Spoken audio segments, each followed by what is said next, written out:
Marco Santos was 23 years old the morning Dale Pruitt fired the safety inspector, and he was close enough to hear every word. It was a Tuesday in February, cold enough that breath hung in the air above the crew, the Harwick Tower site still dark at 6:45, the cranes not yet moving. Ray Calvert had been standing at the base of the eastern scaffold with a clipboard and a yellow hard hat, going through the morning checklist the same way he always did, quietly, methodically, boots planted, pen moving. He was the kind of man you stopped noticing after a while, which was not a criticism, it was just that he fit the site the way a socket fits a bolt. The work got done. Nothing blew up. That was his whole presence. Pruitt came down from the trailer at 7 sharp with 2 men in pressed shirts whom Marco had never seen before, and the conversation lasted 4 minutes. Marco did not catch every word, but he caught enough. Something about certifications. Something about a corporate audit coming in the spring and the liability structure and what the client expected from a Class 1 commercial build. Then Pruitt's voice went up a register the way it did when he was finished deciding something and just announcing it. "You don't have the ticket, Ray. I've carried you as long as I can." Ray did not argue. He handed the clipboard to the nearest press shirtman, picked up his coffee thermos from the scaffold base, and walked off the site. He did not look at the crew. He did not look at Pruitt. He walked the way a man walks when he has already decided that dignity costs nothing and that giving a crowd a scene costs more than he is willing to spend. Marco watched him go and thought, the foreman is probably right. This is a $50 million build. You need the credentials. What Marco did not know, on that February morning, was anything at all about Ray Calvert. He did not know that Ray had spent 11 years as a field consultant for the State Office of Occupational Safety before his wife died of an illness that moved faster than anyone expected. He did not know that Ray had turned down a department director's post, the kind that came with a salary and a title and a window office downtown, because accepting it would have meant travel 3 weeks out of 4, and he had a 6-year-old daughter named Lily who needed a father who came home at the same time every night and made scrambled eggs on Saturday mornings and did not miss a single school play.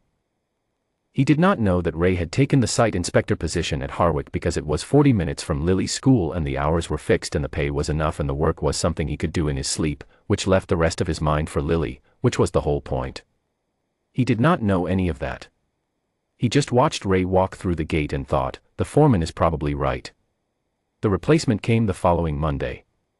His name was Griffin Lowe, and he had a laminated certification card and a new hard hat with a company logo and a voice that carried across a room like he had spent time practicing that specifically. He shook hands with Pruitt. He toured the site. He approved the eastern scaffold clearance and signed off on the concrete pour sequence and the crane load schedule with the efficiency of a man who build by the hour and knew it. Marco worked beside these decisions for 2 months and told himself everything was fine. It was not fine. The first incident happened in early April. A section of forming board on the 8th floor shifted during a pour because the load-bearing sequence Lowe had certified did not account for the thermal expansion of the steel underneath at that floor's east-facing angle. No one was hurt. The board cracked, concrete spilled. 3 hours of cleanup, $2,000 in waste, 1 near-miss report filed. Pruitt chalked it up to weather. The second incident was 2 weeks later. A scaffold brace that had been approved for a higher configuration than the site conditions at that elevation actually supported. A laborer caught it before anyone went up. He was a man named Trejo who had been on sites for 30 years and knew the difference between what a form said and what a structure felt like. He flagged it quietly and the brace was reset. Nobody reported it. The third incident was the one that mattered.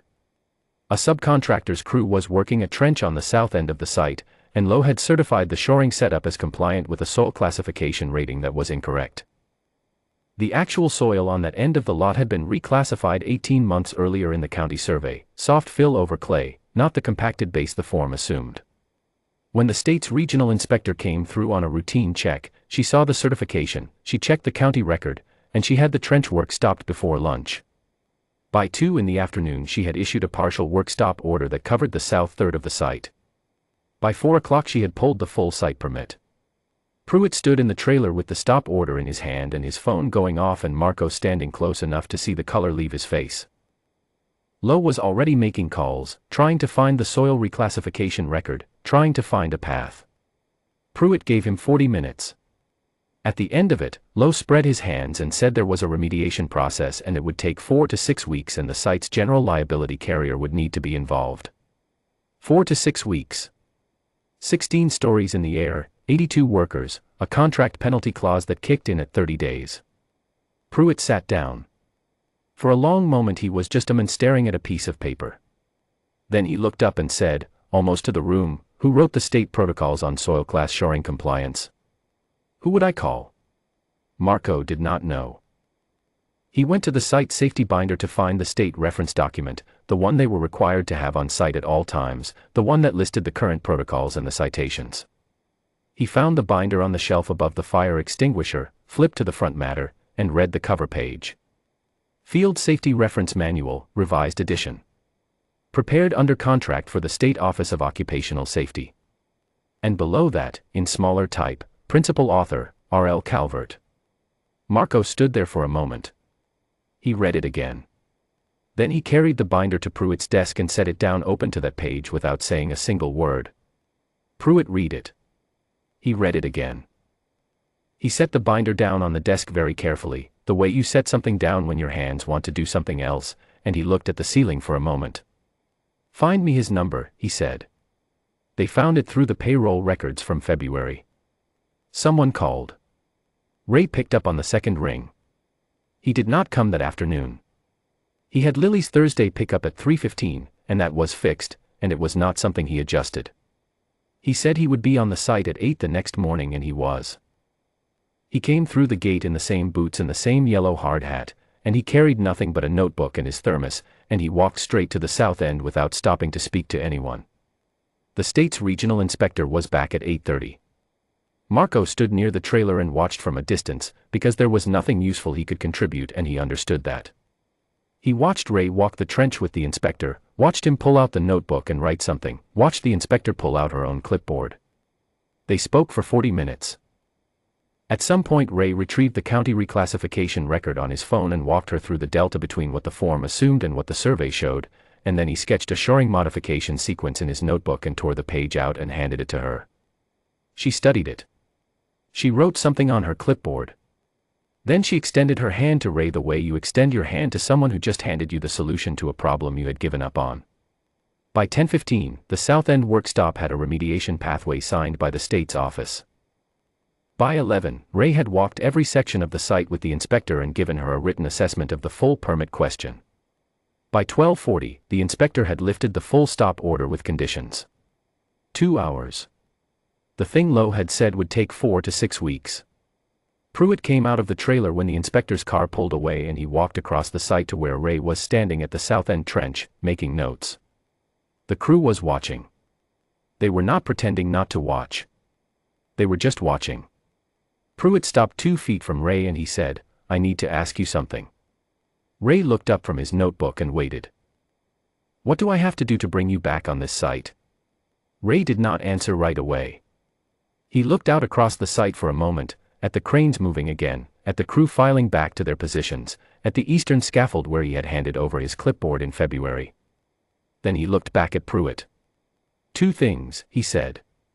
"My name goes on the permit board with the correct title. Not temp, not consultant. Safety director." He said it the same way he said everything, not hard, not soft, just level. "And on Fridays I bring my daughter. She's 8. She sits in the trailer and does homework. She doesn't go on the floor without me." Pruitt did not hesitate. He said, "Done." Ray nodded and made one more note in his notebook.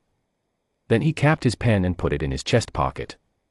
Marco found himself walking toward them before he made the conscious decision to move. He was not the only one. Trejo came from the south end, still dusty from the trench. 2 of the laborer crew from the upper floors came down the scaffold stairs. The pressed shirt men from February were nowhere to be seen. The men who came were the ones who worked the site every day, the ones who had watched a foreman carry a clipboard and make it all stay standing for 3 years and had not thought to wonder how. Marco got there first. He put out his hand. Ray shook it. His grip was steady. "I'm Marco," Marco said, and he felt immediately that this was an inadequate thing to say, but Ray just nodded like it was exactly sufficient. "I know," Ray said. You flagged the forming board issue in April. You were right to flag it. Marco had not known that anyone had connected that flag to him specifically. He did not know what to say to that, so he said nothing, and that turned out to be the right answer. The first Friday, Lily came at 8 in the morning with a backpack and a water bottle with a painted turtle on the side, and she sat in the trailer at the corner desk and did her spelling words with the same focused quiet her father brought to a job site. At 10 o'clock she finished the spelling words and looked up, and Ray was standing in the doorway, and she said, "Dad, can I see the cranes?" He brought her out to the south end viewing position, the one with the safety rail, and she stood beside him and watched the cranes and asked him what each one was doing, and he told her, and the whole crew on that end of the floor had some reason to come past that position in the next 15 minutes. Nobody made a scene of it. They just happened to walk by and nod at Ray, and some of them looked at Lily for a moment and smiled, and she was politely unself-conscious about all of it, the way 8-year-olds are when they belong somewhere. Marco was one of the ones who walked past. He looked at Ray, standing with his daughter at the safety rail, and he thought about February.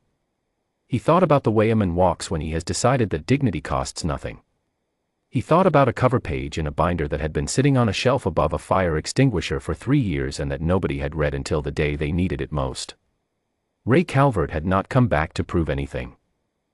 He had come back because the work was real and the site needed it done right, and because his daughter was 8 years old and she was going to watch her father go to work every day until she was grown, and he wanted her to see what going to work the right way looked like. That was the only thing he had ever been trying to do. The rest of it, the permit board, the title, the inspector shaking his hand, was just the world catching up. Marco stood at the railing a few feet down, looking out at the cranes, and he thought, the foreman was wrong. He had been wrong in February, and he had been wrong about what it cost to be wrong. Ray looked over and caught his eye, and he gave Marco the same small nod he gave anyone on his crew when the work was going the way it was supposed to. Marco nodded back and got on with the day.